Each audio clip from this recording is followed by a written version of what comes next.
Starlink waitlists have returned in some areas of the country, network congestion is on the rise, and finally, Starlink has offered up a customer support number with some caveats.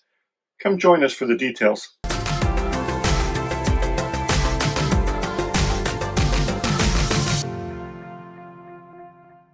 Hi, I'm Dan from the Mobile Net Resource Center. So Starlink is made up of low Earth orbit satellites, and they're up to almost 7,000 satellites in orbit. And while Starlink has been launching satellites at an unprecedented rate, demand has also been exponentially increasing over that same time frame. Now, early on, Starlink was having trouble meeting demand, and there were large areas of the country that were waitlisted. Late in 2023 and most of 2024, the Starlink waitlist disappeared, and anyone around the country in the U.S. could order residential service without waiting because areas had plenty of capacity.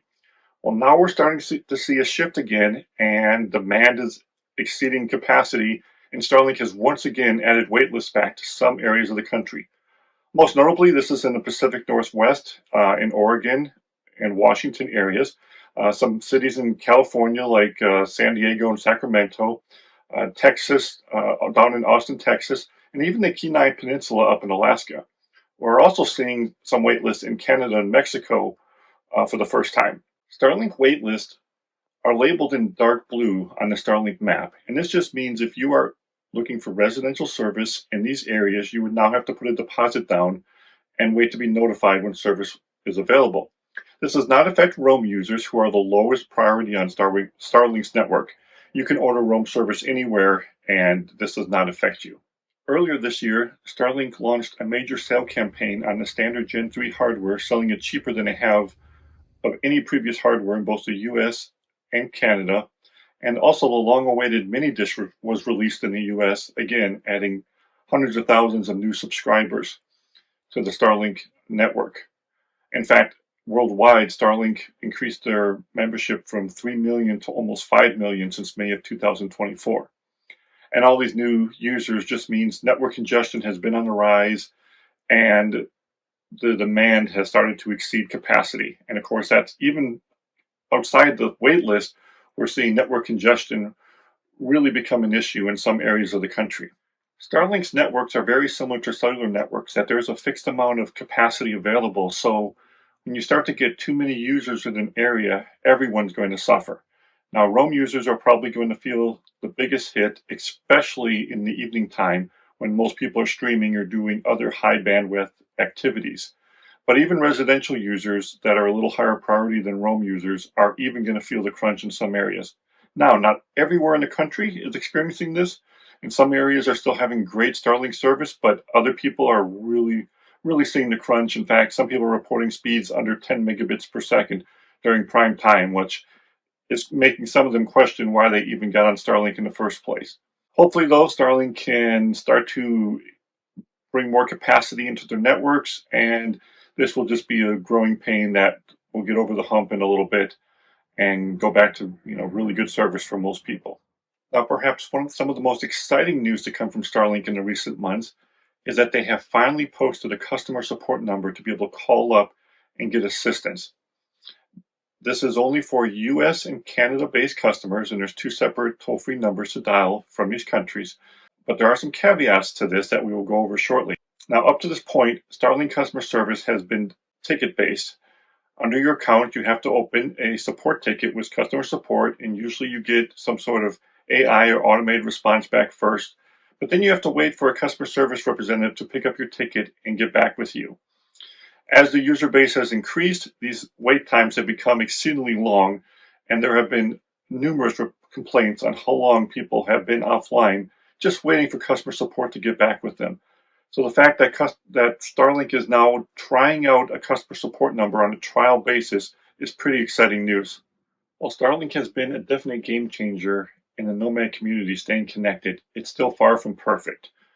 We have a Starlink guide that goes over all the pros and cons of Starlink, and there are several cons to it, one of them being it needs a pretty wide view, clear view of the sky to work with uninterrupted service. And trees, unfortunately, are a big nemesis of Starlink.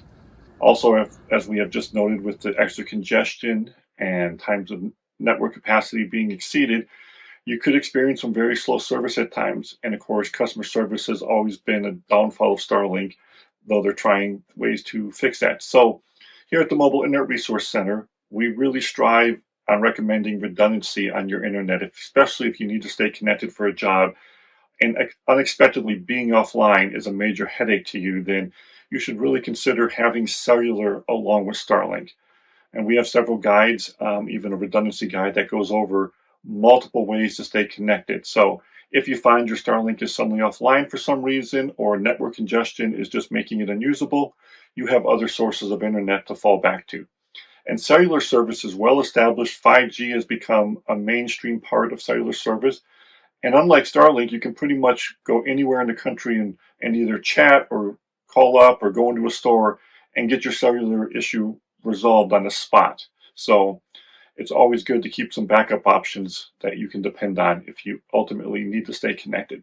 Looking back just a few years, it's sometimes hard to grasp how much Starlink has changed internet connectivity for nomads and those living in RVs and boats and abroad, and just how much change has taken place in just a very short time.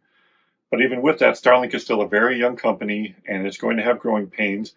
And unfortunately, Starlink also has a tendency to make abrupt changes that can change things on a dime.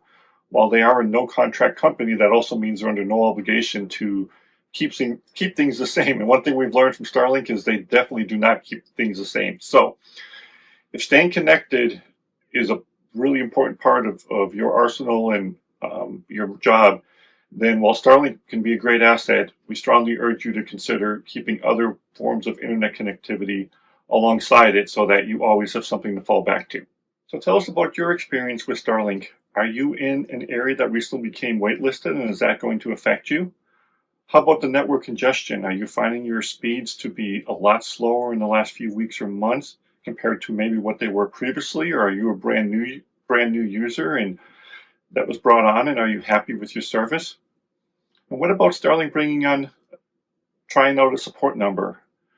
Is that going to make a difference for you? Or if you're not a Starlink customer, would that bring you into their possibly getting Starlink to use? Do you have backup internet that you use, and how does that work compared to Starlink? We'd love to hear your thoughts on this, and let us know how these changes affect you. Thanks for watching. These videos are brought to you by our premium members, our mobile internet aficionados. They make it possible for us to track this news and create these videos. If you like this video, please give it a thumbs up, leave a comment, subscribe to our channel, or better yet, consider becoming a member yourself.